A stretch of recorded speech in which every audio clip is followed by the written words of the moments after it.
And action. What's up, guys? Man, it's your favorite trio. We wanted to drop by, give you guys another fresh episode of Teach Me Tuesday, and today we got a good topic. We got a topic that sometimes can confuse some home buyers out there. But our topic for today is cash to close. We're gonna break down what is cash to close. Is it I get um, clients all the time asking like, man, is that something else I gotta bring? Like, was that more money than what we went over, or what is it? So we break it down for you. That's what we're gonna do in today's episode, and we're not gonna further delay it. We're gonna jump right into it. Miss LaShawn, can you kind of give the people a general synopsis of what is cash to close in its lamest terms?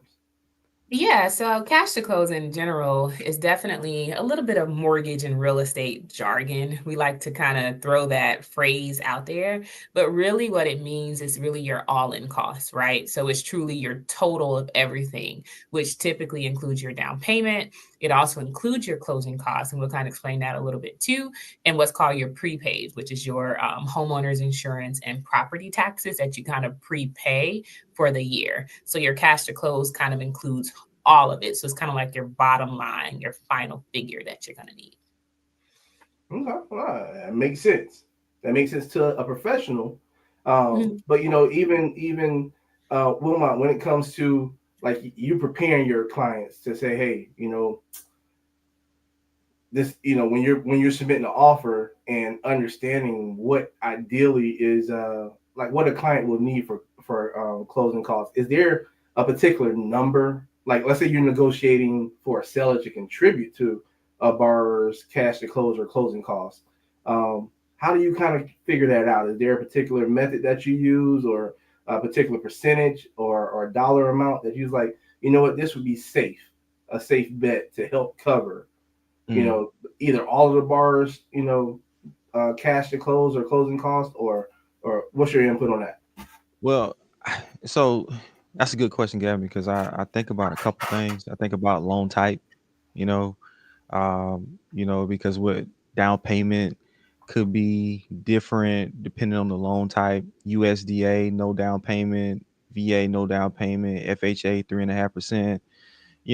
Different loan types require different down payments, but then also you got your transaction costs, closing costs, that we negotiate on the front end. So a lot of times I typically go by this 4% rule. So I typically tell clients, hey, let's ask if we want the seller to pay for all of their closing costs. I would say, hey, let's ask for 4%, 4%. All right. In closing costs. And that's kind of like a rule of thumb. I know some lenders can and lenders it also your closing costs incurs legal fees as well, with the attorney.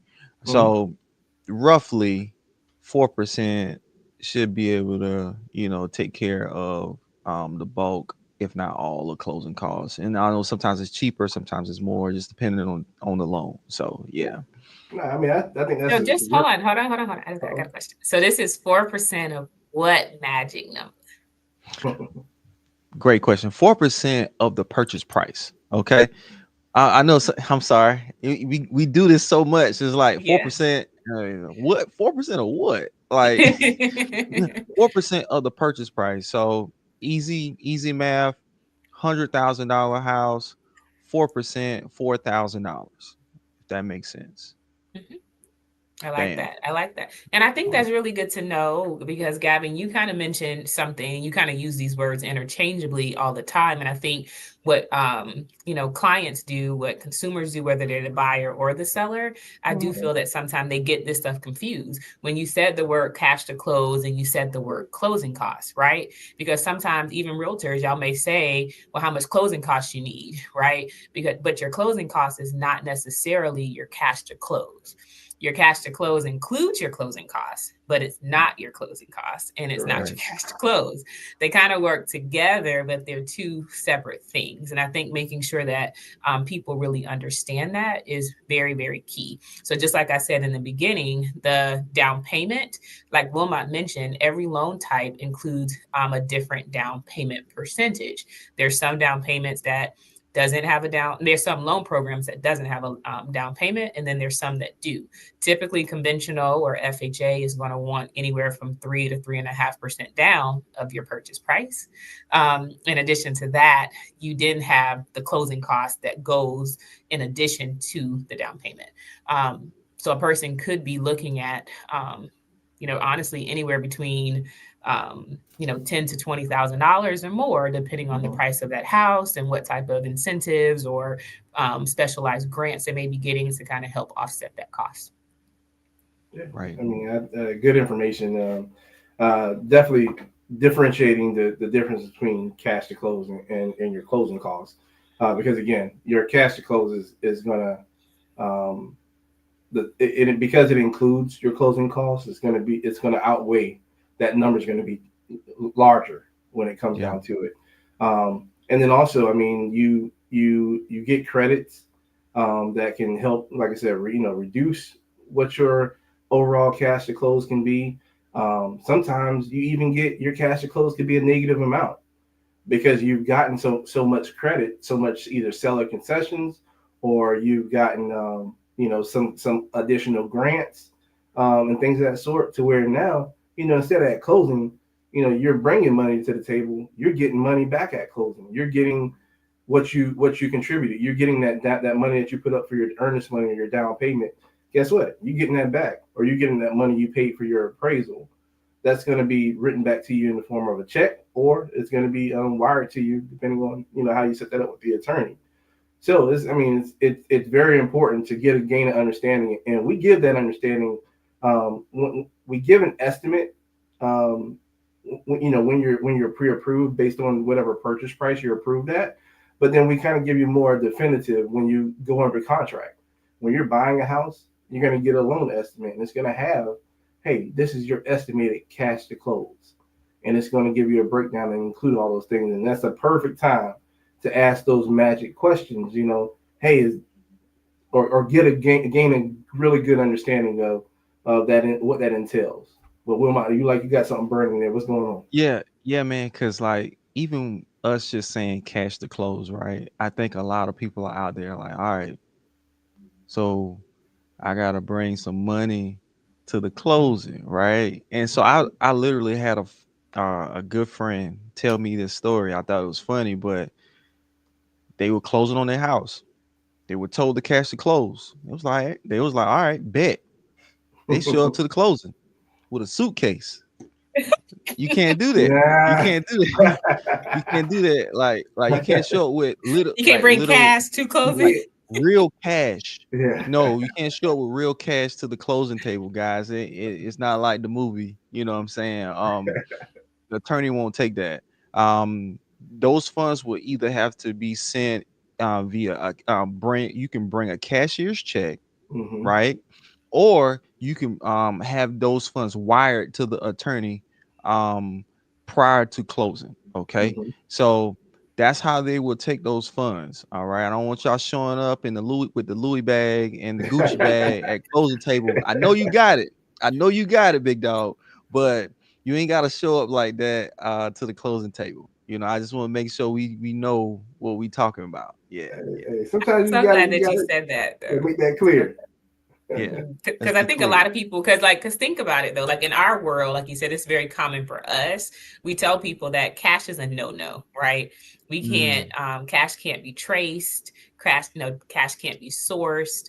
And so whenever we tell people don't put any large deposits in your, bank account, let's try to season this money. We try to give people advice with cash, but then we use a phrase like cash to close, and that can definitely be a little bit confusing to people because it's like, we can't have cash or can we have cash? So just for definitely for a better understanding, you can't physically bring cash to close, and that money does have to be certified. But And Gabby, you did say something really, now you really know what great. I truly what I realized, because I stopped saying that myself. I actually use the term funds for closing. I'm like, this is what your funds for. Even though a lot of our documentation still use the old adaptation of cash to close, but yeah, I get in the habit of saying, hey, your funds for closing is estimated to be this, or we know what your funds for closing for certain are. This is what you need to wire. But you Now, about one to thing ask? I'm gonna definitely kind of talk about just a little bit more too, and that's thank you, Wendy. You made a great point as far as wirings are. Yeah, a wire transfer is the best way to go, or a certified check. I know most attorneys, if you have to bring more than $5,000 um, to closing, they typically require that money to be wired, and that's the easiest, simplest way to do things. Hmm. But Gavin mentioned something called a loan estimate, and there's also something called a closing disclosure. Even though they are similar, they are completely different. Typically, you get a loan estimate in the very beginning of the process, exactly what Gavin said. Once you kind of go under contract, if your lender has kind of locked in your interest rate or not, they'll give you an official estimate so you can really get a practical idea of what you can expect to bring to closing. So the key word there is just an estimate, right? It's not final, because I know a lot of times, true story, I have a client, they get very anxious. They want to know how much money I'm going to need, how much money I'm going to need. I don't want any surprises. I don't want any surprises. Like, is this number that you told me on this loan estimate, is that what it's going to be? Is this my final number? And the answer is no. And I know that's hard to believe, right? Because I can think about if I put myself in the shoes of a first time home buyer, you're Right. buying a house and you're like, I don't even know how much money I really need if you're telling me these numbers are not 100% accurate. And this is true. But what happens is that you may get several loan estimates throughout the process, Mm. because as things changes, we call them changes of circumstance in our world, we have to legally disclose to you your new set of fees every time you do something transactionally on the loan that affects the cost of the loan. So once you lock your interest rate, we'll send you another loan estimate. If you decide once you pick your attorney or your insurance or things like that, we'll give you another loan estimate. If you and the seller negotiated some additional closing costs for repairs, typically we show that on another loan estimate. So whichever, if you decide to buy your rate down, whatever it may be, we typically redisclose that information to you every time until we get to roughly about 3 days before closing. We'll send out that closing disclosure, and usually your closing disclosure will have the most accurate fees on there. And so I think that's a great segue into our next little part. So Wendy did ask a question in regards to foreclosures, right? And I'm assuming what you mean, like when it comes to like your fees and how you pay for them. Foreclosures are completely different because usually there's some banks involved. Usually the process is a little bit longer, and they may have additional fees and things like that. That's not your traditional fees that most lenders would have, or even most attorneys would have. So they kind of typically follow a different path. Um, the last thing we're going to talk about before we reach our 15 minutes, I feel like 15 minutes definitely goes by Mhm. very, very fast. It really does. So when we actually think about choosing the companies that you're wanting to work with and thinking about your different what we call your concessions and things like that, Gavin, you mentioned that too. All of that kind of plays into your closing costs and whatever your final cash to close will be. So once again, like I said, if your great realtor has negotiated for you to get seller concessions, because sellers can contribute certain percentages depending on the loan type towards your closing costs. Most of the time, it can be 3% if it's a conventional loan. For government loans, they can do anywhere from 4 to 6% sometimes of the purchase price to help out towards certain costs. So keeping that stuff in mind, I think, is very, very key. Have you ever had an issue where I know we hear it, where your client is short cash to close? They finally get that final bill. There maybe was some HOA prorations that they wasn't aware of, or the appraisal came in low and the seller want to take back some of their credit, and now they're short cash to close. What do you do, Wilmot? What do you talk? How do you advise them? Oh, we figure it out, guys. We by any means necessary, we figure it out. Let me in that's integral, okay? I like So that integral. yeah, so we figure it out. I always ask them, do you have any additional funds somewhere else, like 401k, whatever, maybe even a gift if that's Mhm. Mhm. allowed, in that situation. and typically we're able to get it done, and even might be some negotiations with the seller with to get the deal done. So we are able to figure it out, some type of way. And I'm not saying that that's always going to be the case, but we're going to try our best to figure out whatever we need to do to get you in that home. Yeah. Yeah. Absolutely. So on the lending side, Gavin, what are some ways, like some true stories on the clients that we helped out when they were in situations where they were maybe have been short cash to close? Give them a couple strategies we may have used to kind of help them Hmm. out. I mean, well, for one, when it's available, first thing I'm gonna do is I'm gonna see if there's a grant available. See if there's, we partner with SE Origin for our loans that are done here in South Carolina, and man, typically they have grants that can be anywhere from about one to two, even $3,000, sometimes more than that. That can just be applied to help with either down payment or closing costs. So that's one thing I would check first. Number two, man, if your home is appraised for more than what you're buying it for, hey, guess what? We can tap into that equity right now. We don't need to wait down the road to refinance. What we can do is, to make things very simple.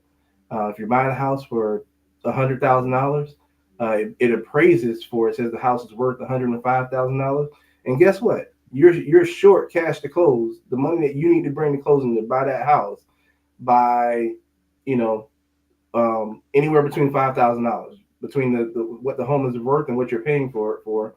We can increase that. We can now say, hey, let's buy that house for 105,000, and let's give you a credit from the seller of 5,000 or whatever you guys agree to help that cover your cash to close. And of course, there's some stipulations and regulations surrounding that, but that's in the fine details. But those are two different ways that I know we constantly are helping clients out and overcoming that hurdle of coming up short cash to close. Oh, I love it. So the key to this, guys, as we come to an end, is you want to make sure you're working with people that have experience. I mean, this trio here, we got years in the game, and we have the experience and the knowledge and the expertise to truly help guide you through all the obstacles that may come when purchasing a home. It's not inevitable, it's not avoidable sometimes, but hey, we Yeah. always are. We're very solution oriented, and our job is to try to figure out a solution. Like Wilma said, oh, we'll find a way because that's what we Finally, do. We will find a way to make Waymaker. it work. Miracle so worker. so, in conclusion, as we wrap up for today, cash to close, once again, is just your all encompass number. It includes down payment, closing costs, and prepaids. If any of you guys have any questions regarding this or anything in the mortgage or real estate field, you can definitely reach out to us via social media, phone, email, whatever is your best way to communicate. And we'll definitely see you guys next week, same time. Have a great day. Peace.